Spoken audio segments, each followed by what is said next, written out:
Hi everyone, welcome back to my channel. So this is going to be the very first video of our Django series, and in this video I'm going to explain you 4 concepts which will make it easy for to understand the upcoming course.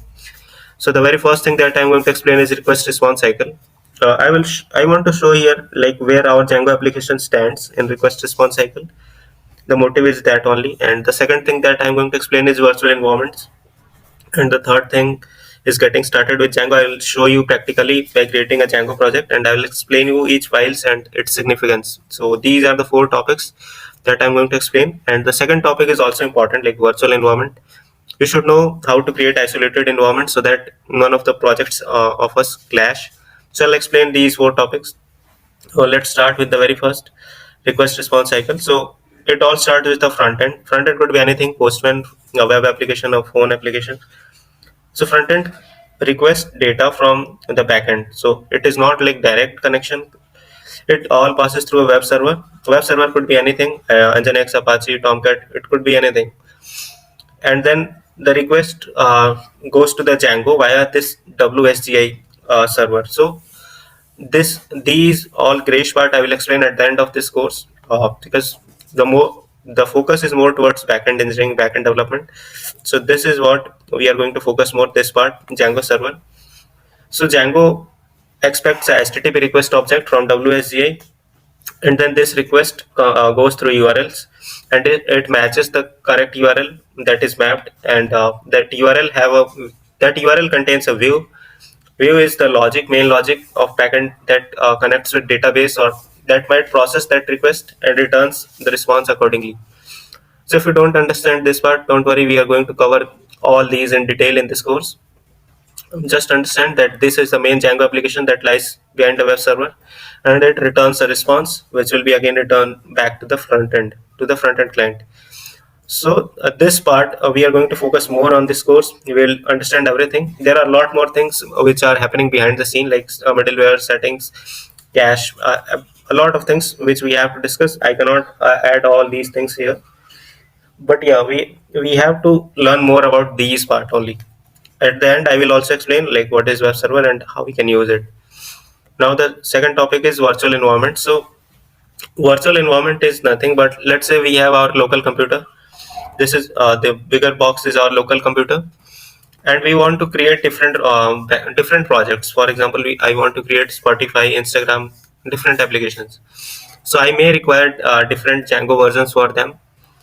So to keep all them isolated, to keep all them separate, I need to create virtual environments for them. So for example, if Instagram requires version 4.2 of Django and Spotify requires version 5.0, so if I directly start creating Instagram on my local computer, I will install Django 4.2 locally, and then if I directly started working on Spotify, the versions will clash. So to keep them separated, we use virtual environments. One environment one, you can create as many environment as possible. So that is something that we are going to use in our projects during this course. So you need to understand virtual environments are nothing but just an isolated, separate environment in which we can install our packages. So that was the second thing. And the one more thing that I would like to explain is, in this course we are going to build just APIs, backend and APIs. So APIs are entities through which clients or front end interacts and get or create data. So APIs are someone who are in the middle of your backend and front end, and they are all like they lies on the backend, but they helps clients to communicate with the backend. So we are going to build APIs. For example, you can take analogy to a restaurant where every customer cannot directly communicate to the chefs. So we have waiters. Waiters come, and waiters takes order, and then they communicate with the chef. So waiters are the APIs here, and chef is backend. The kitchen is backend. So we have a lot of APIs we are going to build. So that's all that I wanted to explain.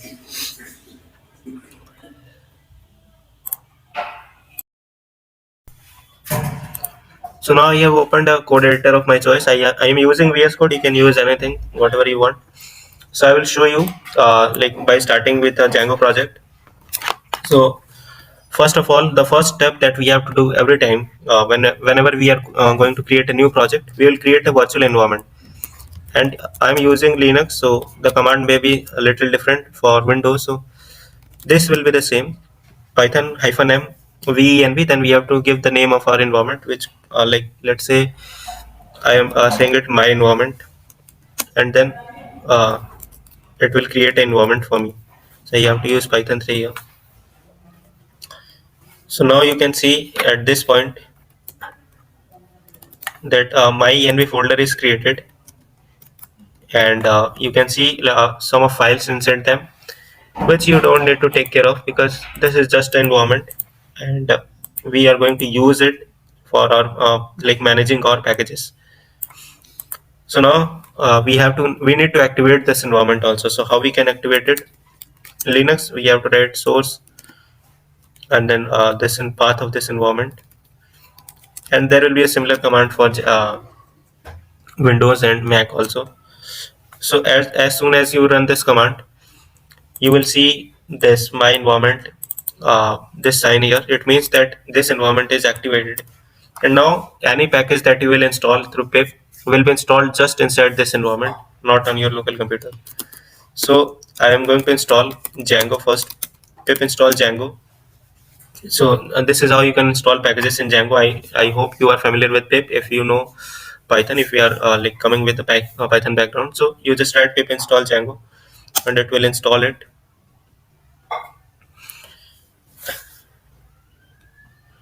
So now Django is installed and we can get started with by creating a new project. So the command to create a new project is Django admin start project.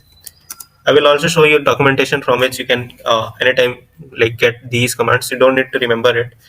So the very first command is Django admin start project, and then just give the name of the project. Let's say demo project I am writing here, demo project, and just give a dot after a space so that this project will be created in this root directory only. So now you can see a demo project is created. Inside we have different Python files and this one manage.py file also. And this was our environment that we created a while ago. So now I'll explain you each of these files, like what is the use of these files. So the very first file that you can see is manage.py. So manage.py is nothing but a command line utility which helps you to interact with your Django project. So manage.py is just a command line utility by which you runs command to interact with your Django project. Now we have in our Django project directory we have 3, 4, 5 files, and the very first file is init.py, which says that this folder is a Python package and it has nothing to do with Django. It is simple Python package, so that's why we have init.py. It says that this directory is a Python package. Now we have ASGI, which is asynchronous like web server thing. So I will explain this thing at the end. As I have already explained, web server part will come at the end of this course. You don't need to take care of like this ASGI and WSGI file. I will explain this at the end of this course.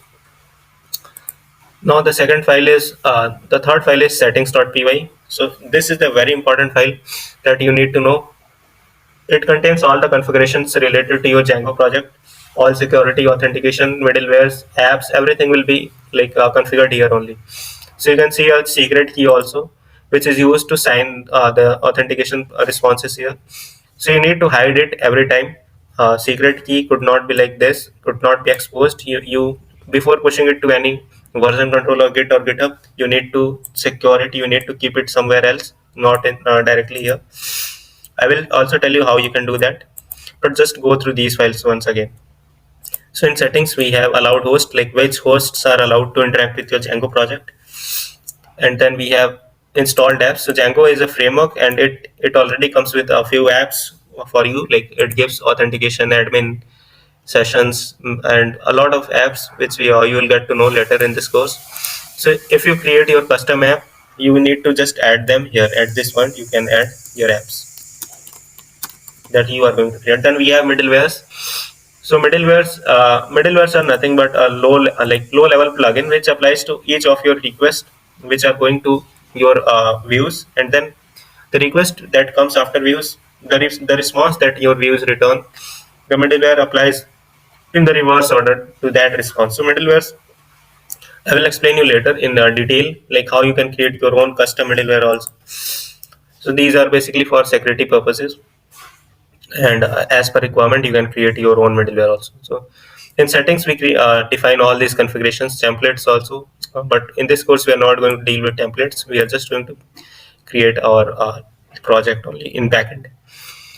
And it also contains a root URL configuration, like for the very first request coming, where it should start checking. So it is saying to start looking into this directory, like demo project.url. So it will start looking into this urls.py and start matching there. And then we have database connection also, database configuration, and all these things, all these configurations are mentioned here in settings.py. So settings.py is the single source of configurations. We can manage all our settings here. The fourth file is urls.py, where we define all the URLs and views related to it. So it is our first project, so we don't have any view here. But this is the URL that if you type in your browser, in your search bar, it matches here. Like whatever URL matches, it will give the particular view. So this is where we define all our URLs, and they have clearly explained it here also. You can easily get it. And the last file is WSA, which is also web server file, which I already told you that I will explain later in this course. So this was all about Django, like Django projects directory structure. Now I'm going to create a Django app. So Django admin start app is the command, and we need to give a name of our app. Let's say we are saying it an app. So now you can see a app folder is created. You can give it any name, but I have given it app. Inside that, you can see several more files. The first is migration folder. You can see. So migrations, I will explain you later in detail. But for now, just understand them like notes of all the changes that you want to apply. Short notes of all the changes that you want to apply in your database. Suppose you have changed something in your table and you want to apply that into your database. So the migrations will be generated by Django, which makes it easy to trace what changes you have made till now in database. So if you don't get it, just don't worry. I will explain later. I will explain you by taking an example in this course. So you don't need to worry about migrations. And you can clearly see that initially we have nothing in migrations. It is empty, just init.py, which is saying that it's a Python package. Then in app also we have init.py, means our app is also a Python package. Then we have admin.py. This is a file where we configure our models to how they are looking in admin panel. So Django provides an admin panel also, which you can see, which I'm going to show you just here. If I start my server, so this is the command to start the server, python manage.py run server, and I have to run it with Python 3. So you can see you have 18 unapplied migrations. You can see a warning here. So I will explain you what does that mean, but let's see first. So your first Django app is started, and you can see this on this 8000 port it is started. And if you just go to that admin URL, you can see the error no such table exists, because we have not migrated it our database yet. So once we migrate it, so migration is it is saying that all the nodes that you had made for database, it is not applied actually to the database. So whenever you run migrate command, all that changes will be applied to the database. So if any of these steps you are not getting, you don't need to worry about it, because I'm doing it a little fast to just show you the application. In this course, I will explain you these commands in very detail. So just keep going. So just see what I am doing here. So as soon as you go to this admin URL, you can see this admin interface, and it shows all your data, like all your models very clearly, and you can configure all that UI here and this admin panel. So this admin.py file is to configure all that UI in the admin panel of your data. Now we have apps.py, which I will explain you later. In this here, you can define the configuration that should be loaded before that app is loaded, and everything that your all the metadata that your app requires, you can write here, who is maintaining it and whatever version it is. And then we have models. Models are like blueprint of the tables of the database. So you, if you want any table in database, you create a model of it, which I will show you later in this video whenever we are going to create a real project. Then we have test, where we write all our tests, and then we have views. So the views that I was talking earlier, that every URL is attached with a view where we write all our backend logic. It could be anything like returning just simple string or communicating with the database. So here we write our views. So this was all about like the directory structure of Django. I will give you a notes of it so that you can keep like if you take a look of that, you will get it very easily. So if you have any doubt, you can ask in comment. And if like I'm saying, if you are not getting any of these points at this point, like what is migration, what is like what is views, what is apps, what is any configuration that I explained in settings. So if you're not getting it, don't worry, because we are going to take a deep dive into that during this course. So the main purpose of this video was to explain you the directory structure of Django, give you an overview of what files we have and what does they mean. So if I want to recap it, we have in a virtual environment, then we have our project, then we have our app, and we have one more file, manage.py, which is the command line utility which helps us to interact with our Django project. So this was all about the project that we are going to deal with. So this is the end of the first video, and I hope you enjoyed it. If you have any doubt, please feel free to ask in comment, and I will answer it. Thank you.